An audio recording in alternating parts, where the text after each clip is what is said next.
예, 3귀를 다 함께 봉송하겠습니다. 한 구절씩 따라하세요.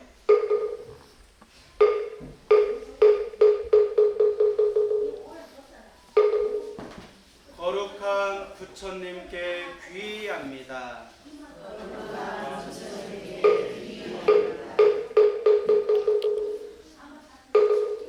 거룩한 가르침에 귀의합니다.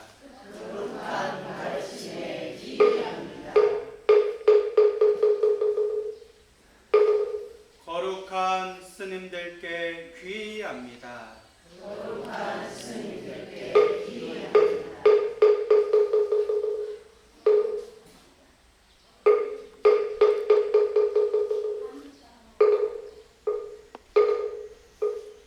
나무 보문시연 원려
방제국도 무차 불련신 보아일신 규명 자원내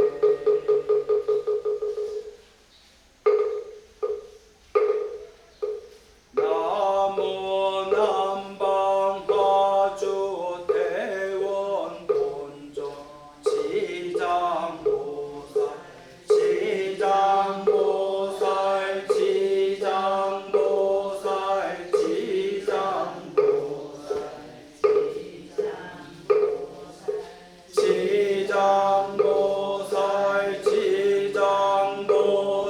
지장보살 지장보살 지장보살 지장보살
상조시 모든 돈 주는 제일 최고 진실부러 고설받냐 바람 일다주 즉설주 아재 바라 바라 승아재 모지사바 아재 바라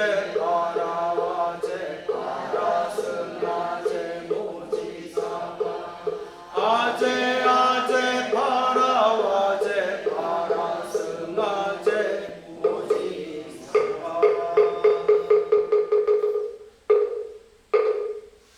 예, 자리에 앉아주시기 바랍니다. 예, 만나서 반갑습니다. 덥죠? 땀이 막 눈물처럼 나네요. 예, 예. 저는 여러분이 참 부러워요. 반팔 입고 다니잖아요. 여기 지금 주렁주렁 입은 거 보세요. 보기만 해도 덥죠? 예, 그래서, 저는 누가 부럽다? 예, 여러분, 반팔 입은 여러분이 부러워. 나도 반바지 입고 다니고 싶다. 하지만 이렇게 또 더울 때일수록 이렇게 부처님 도량에 와서 또 기도하고 연불하고 법문 듣고 정말 참 좋은 일이에요. 그렇죠? 그래서 제가 여러분들 같은 사람을 불자를 뭐라고 부르냐면 성근이 있는 분들이다 부릅니다. 무엇이 있는 분들이다? 착할성 뿌리익은 착한 뿌리가 있는 분들이다. 그래도 착한 뿌리가 있으니까 이렇게 부처님께 절이라도 한 번 더 하고 연불이라도 한 번 더 하고 기도라도 한 번 더 하는 거예요. 그렇죠? 그래서 우리가 종교를 믿는 이유가 무엇일까? 또 우리가 절에 오는 이유가 무엇일까? 우리가 부처님을 믿는 이유가 무엇일까? 곰곰이 생각해 보면 역시 답은 하나죠. 행복해지려고. 그렇죠? 행복해지고 싶어서 종교를 믿고 절에 다니고 또 여러분들 이렇게 마음 내서 기도하는 거잖아요. 물론 우리가 행복해지고 싶어서 종교를 믿고 절에 다니고 또 기도를 하지만 우리가 부처님의 가르침을 공부하면서 항상 명심해야 될 게 있어요. 인연법. 무슨 법? 예, 모든 것이 다 인연법이다.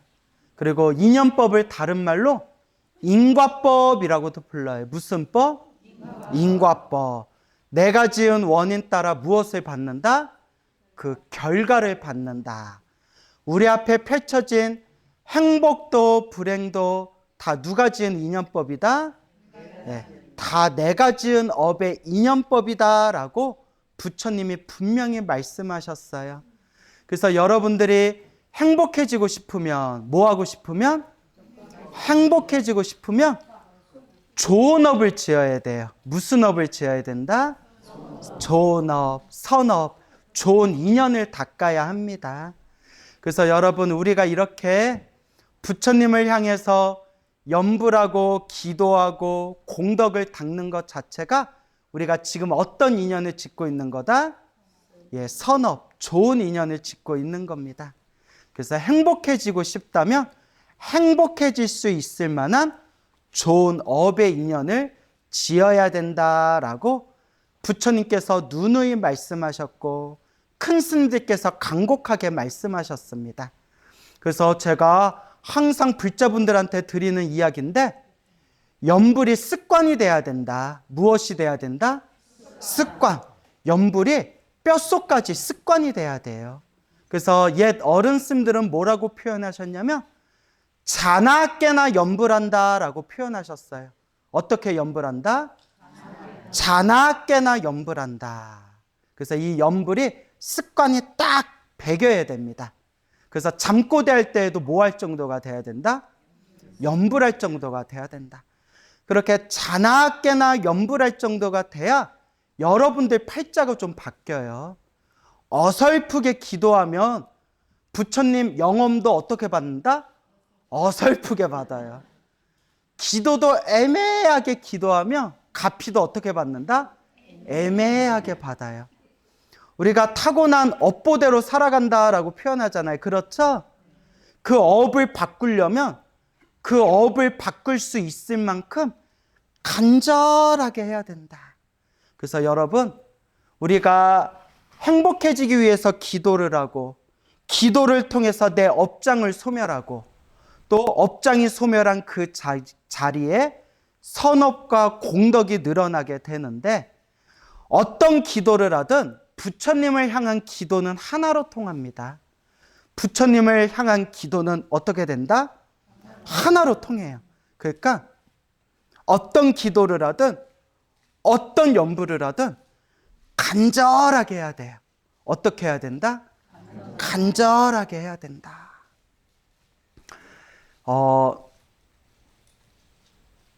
제가 모시는 어른 스님, 제가 모시는 어른 스님이 계시는데 그 어른 스님의 도반이 되는 노스님께서 직접 체험하신 일이에요. 그러니까 지금 연세가 거의 7, 80이 되셨으니까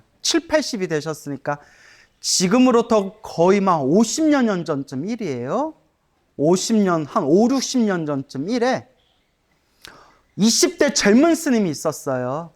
20대 젊은 스님이 있었는데 우리나라는 딱 20대 주민등록증 나오면 몇 년 안에 항상 뭐가 나오죠? 면허증이요?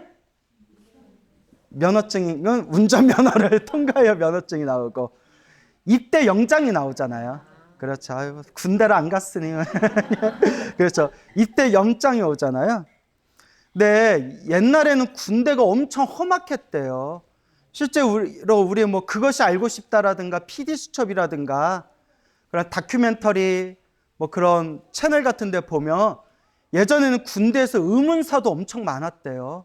소리 소문 없이 죽어가지고 사건도 자세히 알아보지 않고 그냥 덮는 경우도 허다했다라는 이야기를 많이 들었습니다.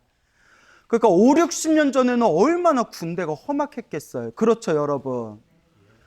그런 시절에 그 한창 20대에 열심히 공부하고 있는 스님한테 그때 양산 통도사로 군대 영장이 나왔대요. 근데 이 스님이 딱 고민이 되더래요. 내가 머리 깎고 스님이 돼가지고 군대 가서 총 쏘고 사람 죽이는 기술을 배워도 되는가? 라는 생각이 딱 들더래요. 그래서 참고로 저 같은 경우에는 머리 깎고 출가해서 스님이 된 뒤에 저는 군대 갔어요. 군대 가서 총도 쏘고요. 예, 밥도 잘 먹고 그렇게 군대 제대 잘했어요. 근데 그 스님은 이제 생각이 좀 달랐던 거예요. 내가 머리 깎은 스님인데 부처님의 제자가 돼서 총 들고 총 쏘고 사람 죽이는 기술을 배워서야 되겠는가 고민하다가 부모 형제도 버리고 도 닦으려고 출가했는데 내가 군대 가서 뭐 하겠냐 하고 군대를 안 가고 도망을 갔어요. 군대를 안 가고 어디로 갔어요? 도망을 갔어요. 그래서 도망 가서 어떻게 갔냐면 양산 통도사로 출발해서 걸어서 왜냐면 버스 타고 가다가 옛날에는 검문 검색이 많았대요. 그래서 산 건너고 물 건너고 강 건너고 또 산 건너서 어디까지 가냐면 대구 팔공산까지 걸어갔대요. 팔공산에 가가지고 팔공산에 아주 다 낡아서 쓰러지기 일복 직전에 작은 암자가 있었대요. 팔공산에 어느 암자가 있었는데 산 깊숙이 암자에서 이렇게 몇 년 동안 몸을 숨기고 있었대요. 그렇게 몸을 숨기고 있었는데 그래도 사람이 죄 짓고 살면 안 돼요, 여러분. 마음이 어떡하겠어요? 불안하잖아요. 언제 잡으러 올 줄 모르고, 예? 이거 내일이나 내일 모레라도 갑자기 이거 뭐 헌병이나 경찰이 와가지고 데려갈 줄도 모르고 마음이 불안한 거예요, 몇 년 동안. 그러니까 이런 얘기 들으면 우리 같으면 아이고 그냥 뭐하고 말겠다? 군대 갔다 오고 말겠다. 그 스님이 불안하고 답답하고 마음이 안정이 안 돼가지고 믿고 의지할 건 뭐밖에 없다? 부처님밖에 없다. 기도밖에 없다. 해가지고 매일매일 하루에 3,000배를 했대요. 매일매일 하루에 3,000배를 그렇게 몇 개월 동안 하루도 안 빠뜨리고 몇 개월 동안 1년이 넘게 매일매일 하루도 안 빠뜨리고 3,000배를 했대요. 대단하죠, 여러분. 그리고 뭔가 기도를 할 때 이렇게 간절한 맛이 있어야 돼요. 여러분, 가정에서 일상생활 속에서는 짜투리 시간에 내 시간 형편껏 내 시간에 맞춰서 간절히 기도하되 정말 다급하고 위급하고 뭔가 그런 인생의 절벽을 만났을 때는 한번 확 밀어붙이는 맛이 필요해요. 그래서 제가 아까도 말씀드렸죠. 모든 기도의 핵심은 무엇이다? 야, 글쎄 잊어먹었다. 그렇죠, 간절함. 일부러 얘기를 안 한 거예요? 그 간절함이에요, 간절함. 그래서 절에서 주는 떡을 뭐라고 불러요? 절편이라고 하잖아요. 그게 그 떡 먹고 간절하게 기도하라는 뜻이에요.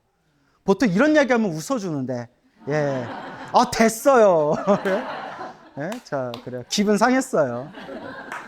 자, 어쨌거나 간절하게 이제 기도하는 게 중요한데, 그렇게 이제 부처님께 하염없이 매일매일 하루도 안 빠뜨리고 3,000배를 하고 몇 달이 지났는데 온몸이 절에서 제대로 밥도 못 먹고 제대로 영양 섭취도 못하면서 하루에 3,000배씩 땀을 뻘뻘 흘리면서 절을 하니까 피골이 완전히 상접을 했대요.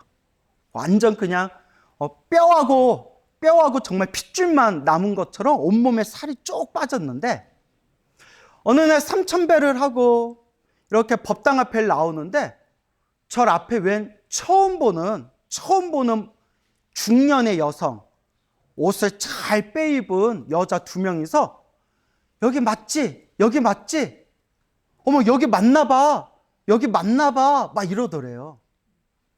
그래서 무슨 일이십니까? 하니까 안녕하세요, 스님. 뭐 여쭤볼 게 있습니다. 예, 왜 그러십니까?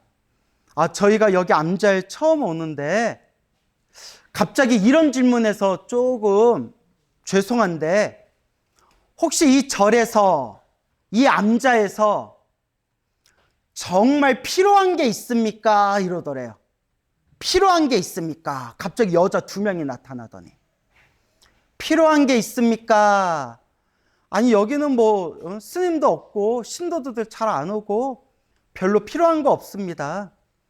아이, 스님 그래도 여기 정말 뭐 필요한 거 없습니까? 그래서 스님이 가만히 있다가 그 보살님 2분한테 절이 하도 암자가 오래돼서 법당 벽에 여기저기 부서지고 물 새는 데가 있습니다. 그러면 그거나 좀 고쳐주시면 좋겠습니다. 하니까 당연히 저희가 해드리겠습니다.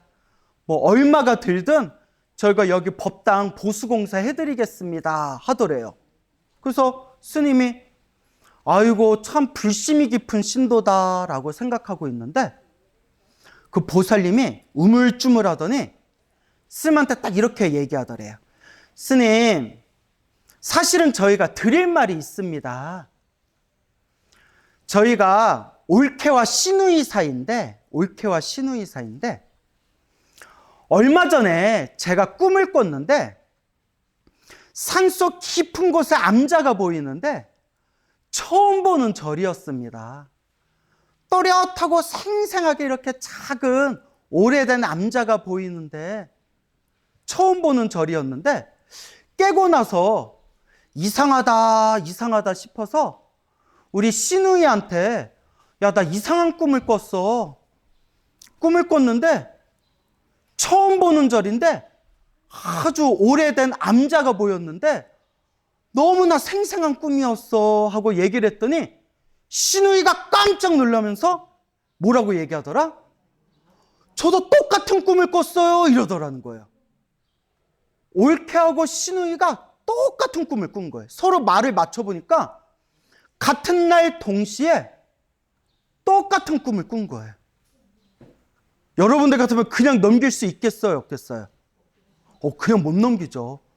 똑같은 날짜에 올케와 시누이가 똑같은 꿈을 꿨는데 희한하다 희한하다 해가지고 자기들의 꿈에서 봤던 그 내용을 그대로 복기를 해가지고 그 절을 찾으러 다녔대요. 그래서 산속에 있고 절 암자에 뭐라고 써 있었고 어떻게 생겼고 그렇게 찾고 찾아서 이 암자에 왔는데 꿈에서 봤던 그 절이라는 거예요. 꿈에서 봤던 그 절이래요. 그래서 다짜고짜 스님을 봤을 때 스님 여기에 뭐 필요한 거 없습니까? 혹시 필요한 게 있으십니까? 라고 여쭤봤다는 거예요.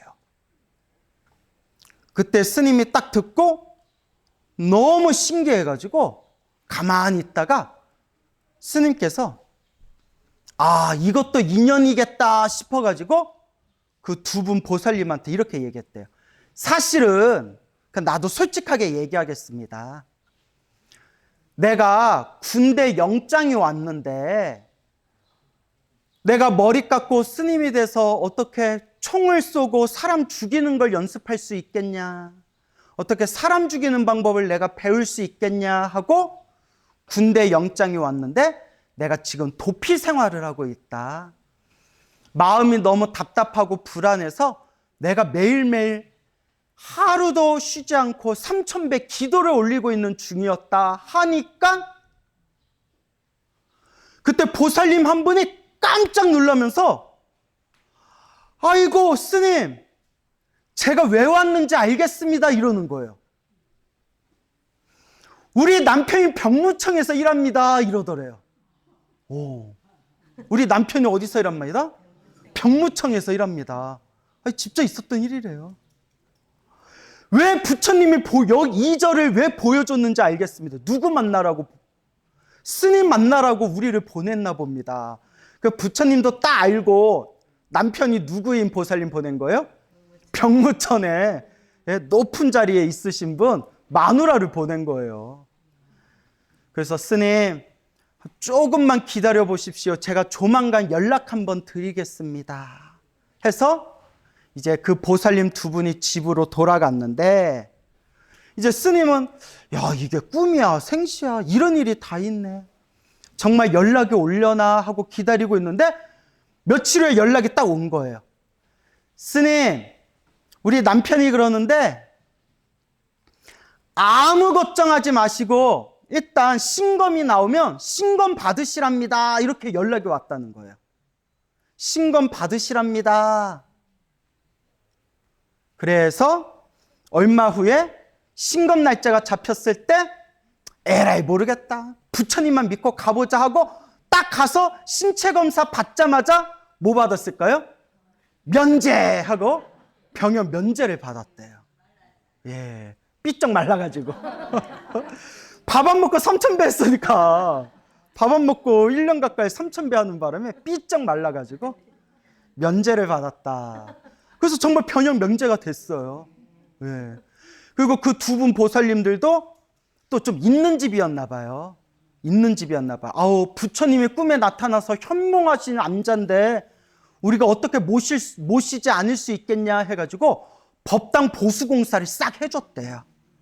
그랬던 그 어느 노스님의 일화가 있습니다. 그리고 제가 그 병역을 면제받으신 스님 소식을 얼마 전에 들었는데 작년에 돌아가셨대요. 예, 그래서 살 만큼 살고 가신 거예요. 그래서 작년에 몸이 좀 아프시다가 결국 세상을 떠나셨다라는 얘기를 제가 마지막으로 들은 바가 있습니다. 참 묘하죠, 여러분. 그러니까 이렇게 우리 부처님 법에는 묘한 힘이 있어요, 여러분. 참 묘하죠. 그래서 제가 불자님들께 드리는 이야기가 항상 우리가 명심해야 되는 게 힘들고 괴롭고 답답할 때일수록 뭐 해야 된다?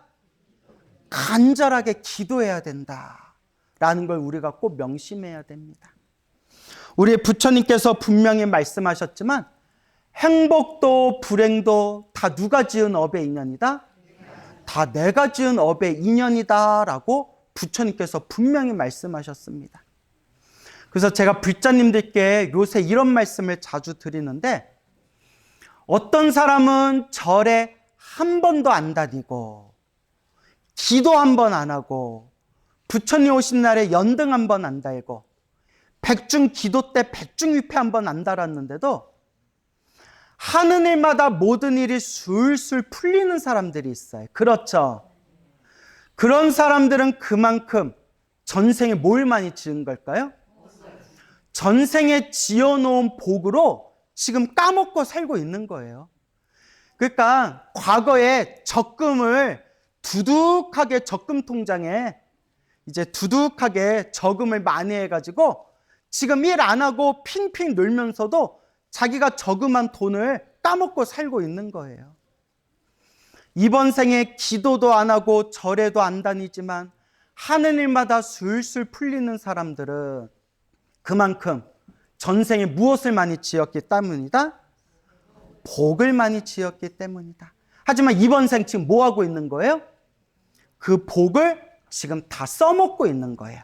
복을 까먹고 있는 과정이에요.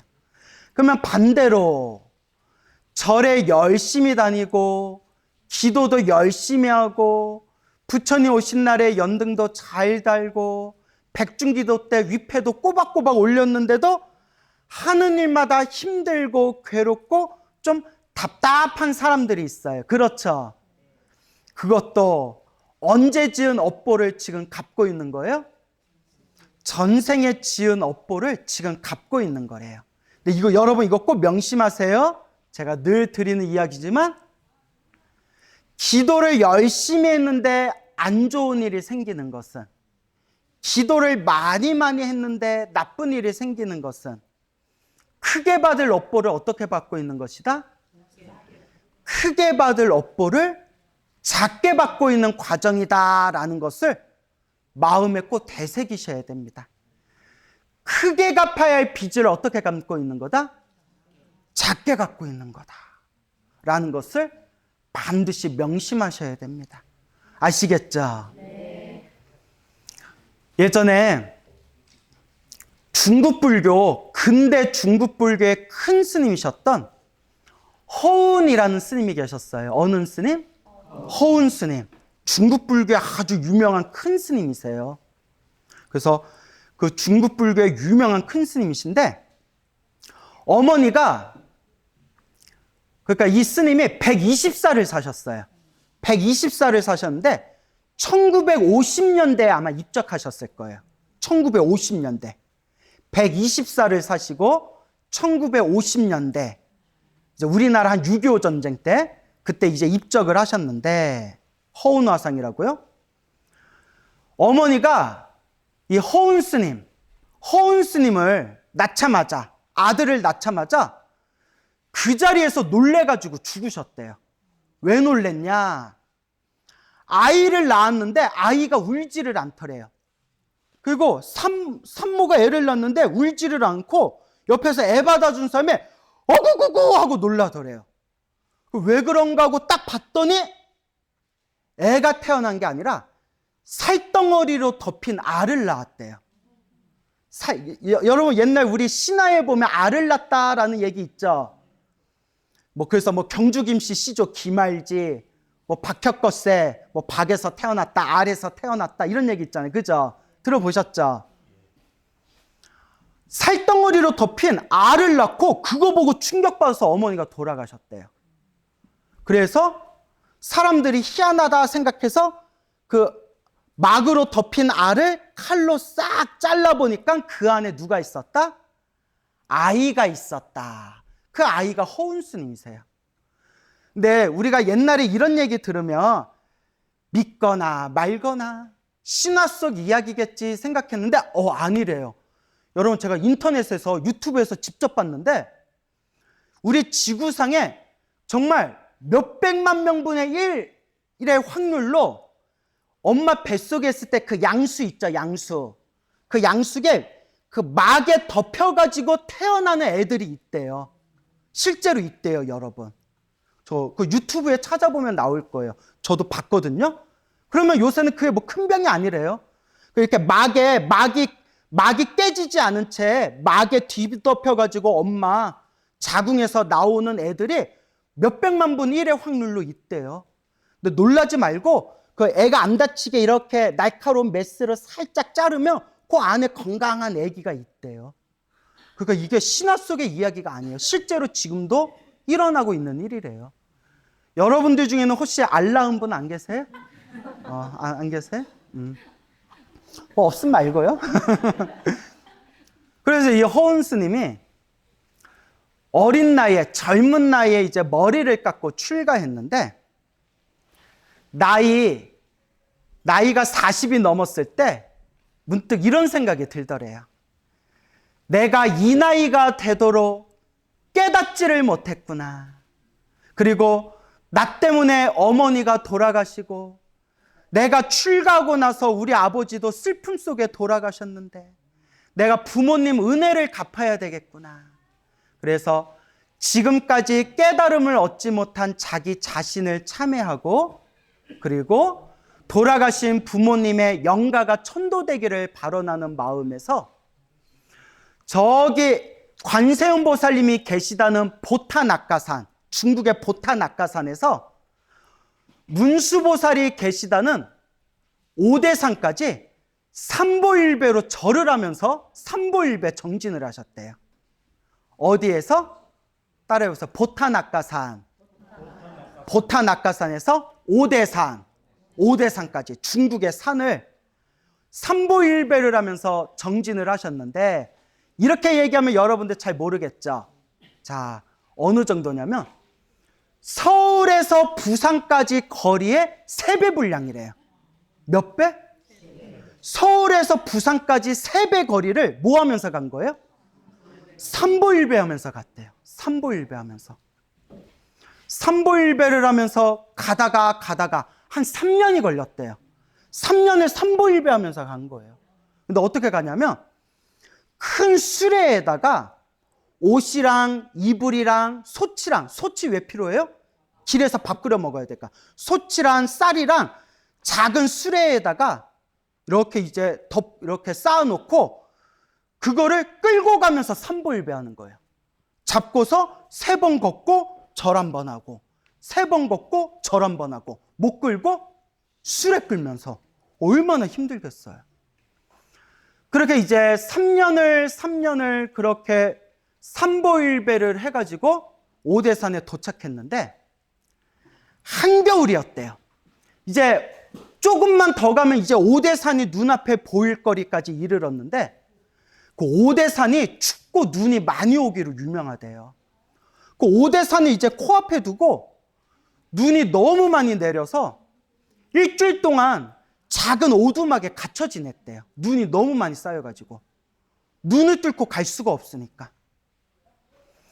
그러다가 스님이 완전히 탈진이 돼가지고 이제 쓰러져 버렸는데, 그 눈 쌓인 낡은 오두막에서 정신을 차려보니까 웬 처음 보는 어떤 남자가 옆에서 이렇게 죽을 끓이고 있더래요.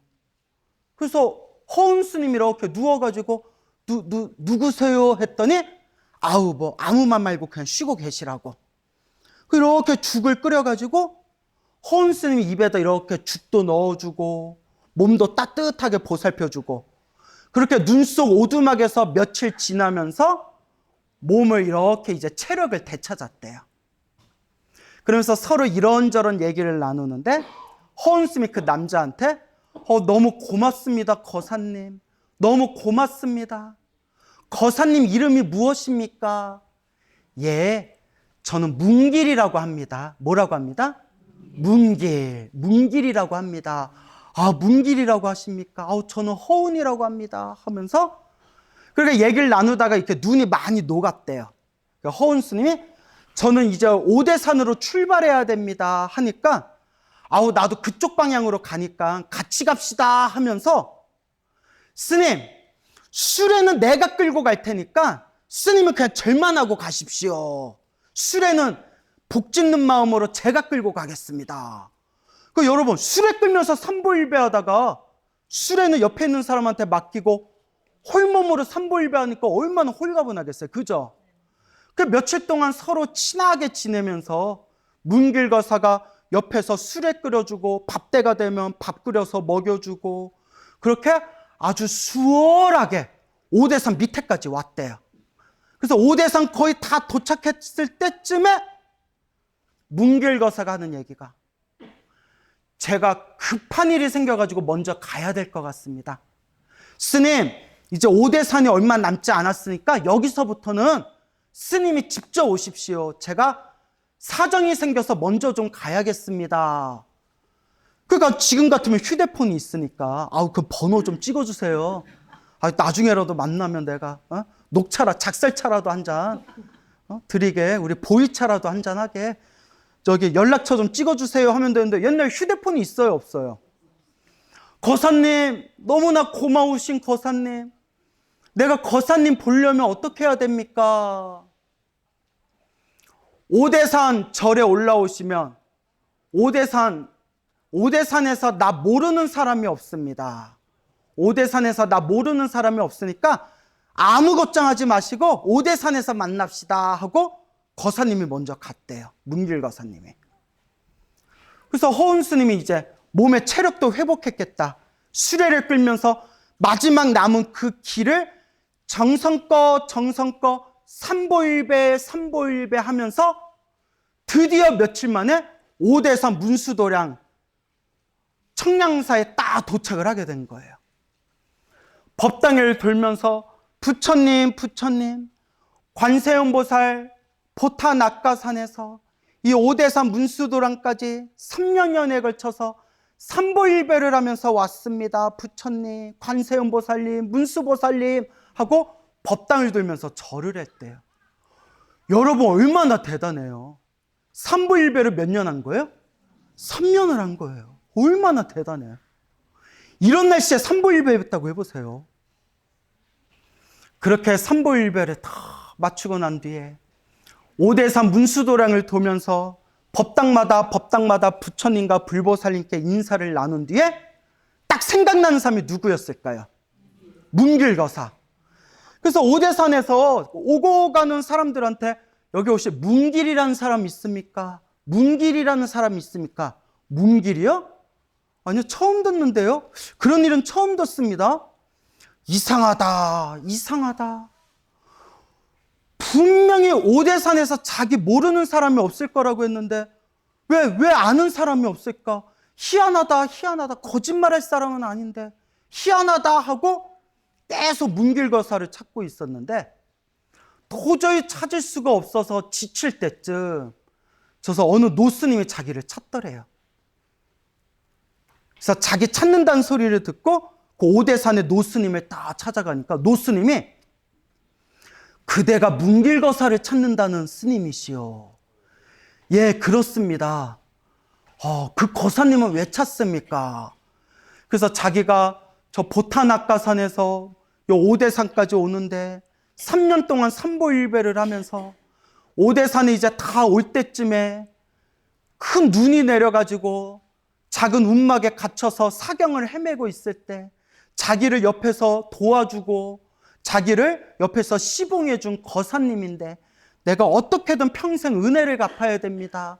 내가 꼭 만나야 됩니다 하고 자치조정을 다 얘기하니까 그때 노스님이 염주를 또르륵 굴리시면서 스님, 아직도 모르겠습니까? 이러는 거예요. 여러분들 눈치채셨죠? 문길은 문수보살의 별명입니다. 이러더라고요. 무슨 보살의 별명입니다? 문수보살의 별명입니다. 문수보살님께서 우리 스님을 신심을 꿰뚫어보고 우리 스님을 도와주기 위해서 사람의 몸으로 나투셔서 스님을 여기까지 무사히 올 수 있도록 가피를 내려주신 겁니다 라고 했다는 그런 이야기가 전해지고 있습니다. 그리고 이 허운 스님은 목숨을 건 정진 끝에 마음에 큰 깨달음을 얻었고 그 당시 이제 말년에 중국 공산당에 의해서 모든 사찰이 짓밟히고 불교가 탄압을 받았을 때 끝까지 이 중국 불교의 마지막 맥을 움켜쥐고 끝까지 이 중국 불교의 가르침을 보존하셨던 큰 스님이 바로 이 허운 스님이십니다.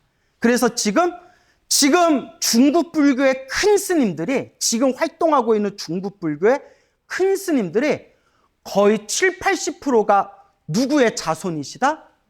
허운 스님의 제자, 허운 스님의 자손들이에요. 그만큼 허운 스님의 그 중국 불교사의 그 공덕을 말할 것 같으면 정말 몇 마디 말로는 다 설명할 수 없을 정도로 엄청나게 큰 공덕을 지으신 분이 바로 허운 스님이십니다. 근데 이제 이 허운 스님 얘기를 오늘 제가 왜 이렇게 하느냐, 여러분들이 이 얘기를 이제 마지막으로 잘 들어주셨으면 좋겠어요. 여러분, 제가 여러분들에게 기도를 많이 해도 나쁜 일이 생긴다라는 말씀 드렸죠. 기도를 많이 해도, 절에 열심히 다녀도, 염불을 많이 해도 뭐가 생긴다? 나쁜 일은 생겨요. 그러면서 제가 꼭 여러분들한테 당부드리는 게, 기도를 열심히 했는데도, 수행을 열심히 했는데도 나쁜 일이 생기는 것은 기도 수행의 효과가 없는 것이 아니라 크게 받을 걸 어떻게 받는 거다? 작게 받는 거다. 크게 받아야 할 빚을 작게 갚고 있는 것이다. 그러니 절대 중심을 놓쳐서는 안 된다 라는 말씀 자주자주 드렸죠.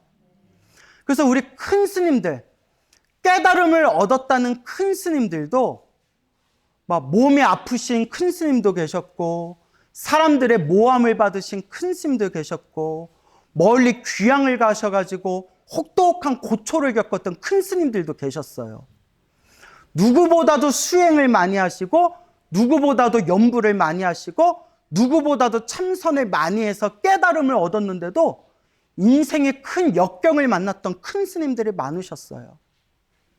근데 그것도 다 누가 지은 업의 인연이다?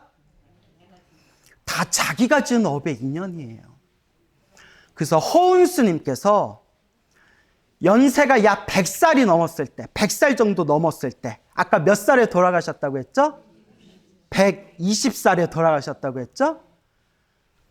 100살이 좀 넘으셨을 때 중국 공상당들이 총칼을 들고 절에 와가지고 막 스님들이 핍박한 적이 있었어요. 그때 절들이 많이 파괴됐어요. 지금이야 지금 중국 공산당에서 이제 불교를 많이 개방하고 종교도 많이 이렇게 이제 보장을 해주지만, 옛날 초창기 때 공산주의는 종교를 부정했기 때문에 사찰이고 뭐고 엄청나게 짓밟았어요. 그때 그 수많은 총칼을 든 공산당들이 100살이 넘으신 허운 스님을 법당 앞마당으로 끌고 와서 발로 짓밟아 버렸대요. 100살 먹은 노인을. 흉악한 놈들이에요. 100살 먹은 노인을 막 발로 짓밟았대요. 나라의 기생충이라고. 인민의 아편, 나라의 기생충이라고 막 짓밟았대요. 그리고 허운 스님이 완전히 온몸에 뼈가 다 부러지고 온몸에 살이 다 뭉개져가지고 그 100살 먹은 스님이 수많은 그 군인들에게 군합발에 막 온몸을 짓밟혔으니 몸이 어떻게 완전히 처참하게 다 짓밟혔을 거 아니에요? 딱 이렇게 방에 들어가셔가지고 고요히 이렇게 앉아가지고 선정에 드셨대요. 선정에 드셨는데 제자들이 가만히 보고 돌아가셨나 살아계시나, 아직 살아계셨나 돌아가셨나, 한치도 움직이지 않고 가만히 선정해 두셨는데 일주일 동안 움직이지 않으셨대요. 며칠 동안? 일주일 동안 움직이지 않으셨대요. 그래서 제자들이 죽었나 하고 그 솜털 있죠, 솜털로 스님의 코에다 이렇게 갖다 대면 미세하게 숨을 쉬었다 들이쉬었다 마셨다 들이쉬었다 마셨다 하면서 코끝에 솜털이 막 움직이더래요. 아, 살아계시는구나. 근데 그렇게 고요히 선정해 두셔서 며칠 동안 움직이지 않으셨다? 일주일 동안 움직이질 않으셨대요. 그리고 일주일 후에 눈을 딱 뜨셨는데 제자들이 깜짝 놀라서 스님 깨어나셨습니까? 하니까 지금 며칠이 지났는가? 예, 일주일이 넘게 지났습니다. 하니까 허운 스님이 이렇게 얘기하셨대요. 허운 스님은 참선하면서 매일매일 능엄주를 외우셨대요. 우리 백년암 성철 스님처럼 매일매일 참선하면서 능엄주를 외우셨는데 참선하시고 능엄주를 외우면서 매일매일 발언하면서 무엇을 발언하셨냐면 여러분 미래에 오실 부처님이 누구시죠? 미륵부처님. 근데 지금 미륵부처님이 어디에 계시다고 하죠? 도솔천. 근데 그냥 도솔천이라고 하면 반만 맞아요. 도솔천 뭐라고 해야 되죠? 그렇죠. 도솔천 내원궁에 지금 미륵보살님이 계시대요. 그래서 허운 스님이 항상 발언하기를 부처님, 보살님, 제가 죽으면 오직 어디에 태어나기를 발언합니다. 미륵보살님이 계신 도솔천 내원궁에 태어나서 미륵보살님의 제자가 되기를 발언합니다. 하고 항상 발언을 했대요. 그렇게 늘 내원궁에 태어나기를 발언하셨는데 군인들에게 짓밟히고 나서 일주일 동안 선정에 든 뒤에 딱 깨셨을 때 제자들이 놀라면서 스님 깨셨습니까? 오, 지금 시간이 얼마나 지났냐? 일주일이 넘었습니다. 스님이 눈을 감으신 지 일주일이 넘었습니다. 그러니까 허운 스님이 깜짝 놀라면서 내가 딱 정신을 잃고 어디에 갔다 왔다?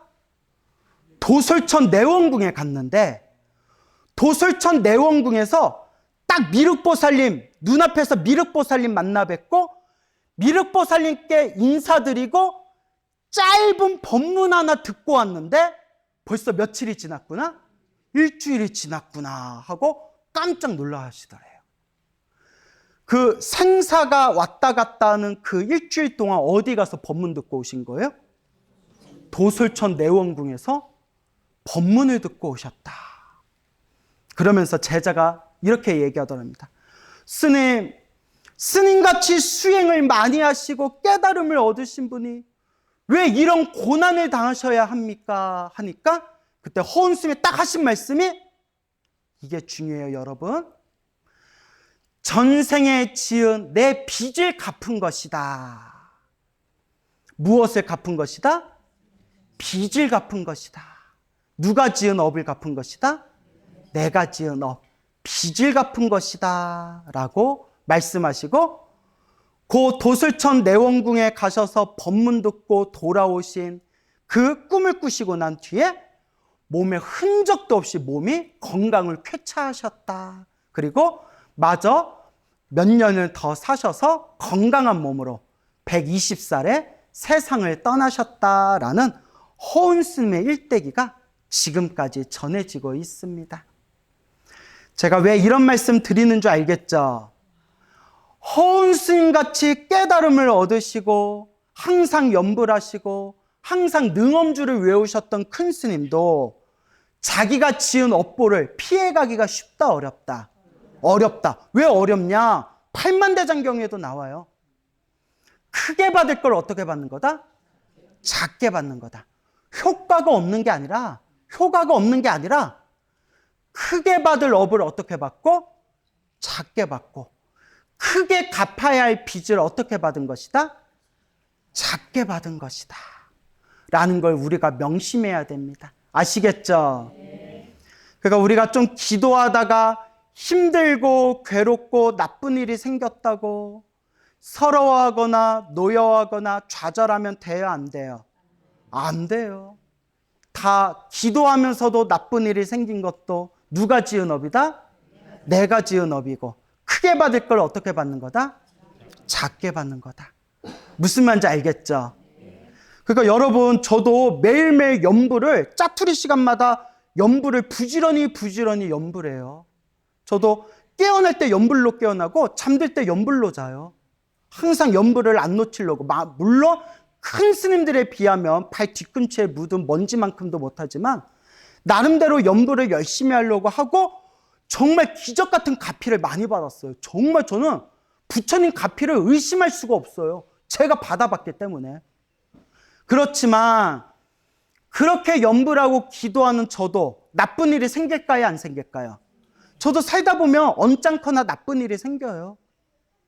그런데 반드시 우리가 되새기고 명심해야 되는 것은 그것조차도 내가 크게 받을 걸 어떻게 받고 있는 과정이구나? 작게 받고 있는 과정이구나. 그래서 우리 불자들은 기도하면서 좋은 일이 생기든 나쁜 일이 생기든 항상 감사한 마음을 가져야 돼. 어떤 마음? 감사한 마음. 부처님 감사합니다.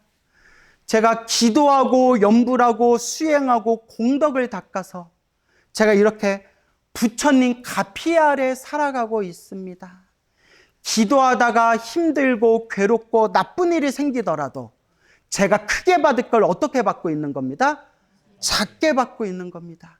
부처님, 오직 부처님을 믿는 마음으로 한결같이 닦아 나아가겠습니다. 부처님. 이렇게 마음으로 명심하셔야 됩니다. 아시겠죠? 그러니까 부처님 가르침이 얼마나 좋아요. 근데 여러분, 이런 얘기 백날 들어봐야 효과가 있다 없다? 없어요. 백날 들어봤자 아무 효과 없어요. 왜 귀가 두 개인지 아세요? 한 귀로 들어오면 한 귀로 흘러나간다고. 귀가 두 개예요. 그러니까 귀로만 듣지 말고 지금 이 순간에 부지런히 뭐 해라? 연불해라. 간절히 연불하고 간절하게 기도해라. 부처님의 가피가 여러분들과 함께할 것이다 라는 것을 꼭 명심하시기 바랍니다. 아시겠죠? 네. 예, 그러면 여러분 여기서 마치겠습니다. 제 4홍소 다 함께 봉송하겠습니다. 한 구절씩 따라하세요.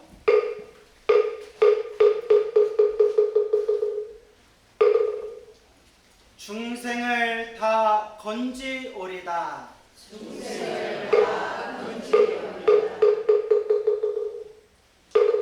번뇌를 다 끊어오리다.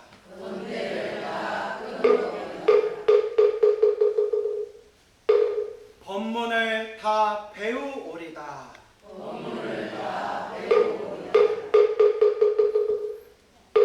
불도를 다 이루오리다.